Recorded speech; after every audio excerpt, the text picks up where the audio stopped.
TSG पेश करते हैं 100 शब्द प्रति मिनट की गति से डिक्टेशन। स्टार्ट।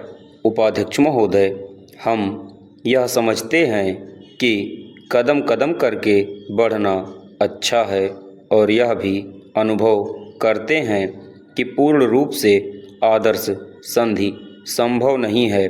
फिर भी यह अपेक्षा करना उचित ही होगा कि 18 राष्ट्रीय निरस्त्रीकरण समिति, जो निरस्त्रीकरण के उपाय निकालने के लिए ही बनाई गई थी, इस दिशा में कुछ ठोस सुझाव सामने रखेगी, भले ही वे मामूली हों। संधि के प्रस्तावित मसौदे से निरस्त्रीकरण को प्रोत्साहन नहीं मिलता और जब तक बड़े बड़े राष्ट्र नए नए परमाणु अस्त्र निकालते रहेंगे, इस पर कोई कार्रवाई नहीं होगी, तब तक विश्व की सुरक्षा की भावना आगे नहीं बढ़ सकेगी।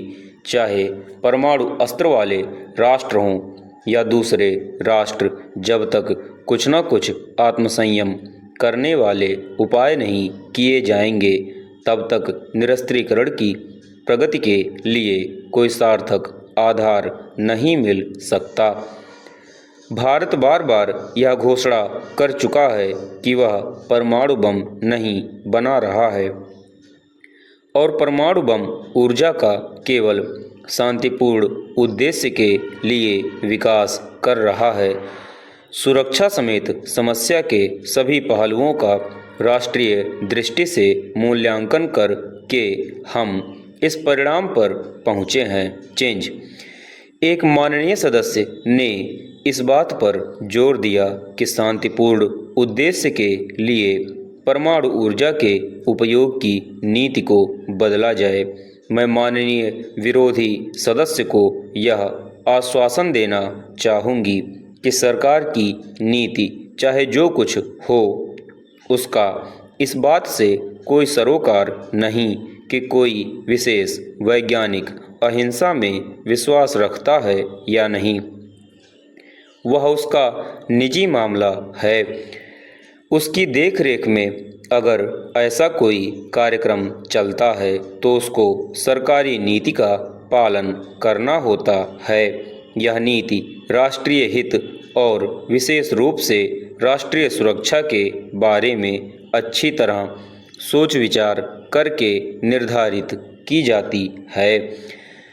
मैं सदन को यह आश्वासन देना चाहूँगी कि सरकार इस नीति और सुरक्षा से संबंध रखने वाली सभी नीतियों को बहुत अधिक महत्वपूर्ण समझती है और निरंतर इनकी समीक्षा होती रहती है, किंतु हम अनुभव करते हैं कि गत 20 वर्ष की घटनाओं ने स्पष्ट रूप से यह बात सिद्ध कर दी है कि जब जब परमाणु हथियार रखने वाले और न रखने वाले राष्ट्रों में घोर सशस्त्र संघर्ष हुआ है, तो उस स्थिति में परमाणु हथियारों के रहने से उन्हें किसी तरह का सैनिक लाभ नहीं मिला है। हम समझते हैं कि विकल्प केवल परमाणु बम बनाने का ही नहीं है। पूर्ण विराम। सभापति महोदय, बहुत कम हुआ है कि सारे भारतवर्ष के प्रतिनिधियों को एक जगह एकत्रित होने का ऐसा अवसर जैसा आज मिला है, कहीं विधानसभा में, कहीं संसद में कहने को तो आज भारत के ही हम सब प्रतिनिधि हैं, लेकिन जो विशाल प्रतिनिधित्व आज मैं अपने सामने देख रहा हूँ, जिसमें जीवन का एक स्पंदन सारे भारत के हृदय की धड़कन है, वह मैं देख रहा हूँ। शायद अन्यत्र ऐसा दृश्य नहीं मिलता। इसलिए आप सबको फिर एक बार मैं हृदय से कहना चाहता हूँ कि यह साक्षात्कार आपका और हमारा हो रहा है। यह एक नए इतिहास की नींव डालता है। यह एक नए इतिहास का प्रतीक है। यदि कहा जाए कि सन 1947 के बाद भारत की कोटि कोटि जनता को और एक बार स्वतंत्रता मिली है और एक बार स्वराज मिला है और सच्चा स्वराज मिला है, जिसका वे अनुभव कर सकते हैं, जिसको वे उपयोग कर सकते हैं, तो इसमें कोई अतिशयोक्ति नहीं होगी। हमारे संविधान में हमारे संविधान बनाने वालों ने यह अनुभव किया था कि खाली संसद बनने से और विधानसभाओं के बनने से हमारा स्वराज्य पूरा नहीं हो सकता। हमारे स्वराज्य का ढांचा, हमारी संसद का ढांचा पूरा नहीं होता। लेकिन उनके पास समय नहीं था। उनको 4 वर्ष में संविधान बनाना था, इसलिए उन्होंने उसको बनाया, केंद्र और राज्य स्तरों पर बनाया और उसके आनुषंगिक जो भी संस्थाएं और संगठन हो सकते थे, जिनकी कल्पना की जा सकती थी, जैसे उच्चतम न्यायालय, उच्च न्यायालय और लोक सेवा आयोग, इन सारी चीज़ों की कल्पना करके उन्होंने संविधान बनाया। लेकिन बहुत कुछ उनको छोड़ देना पड़ा।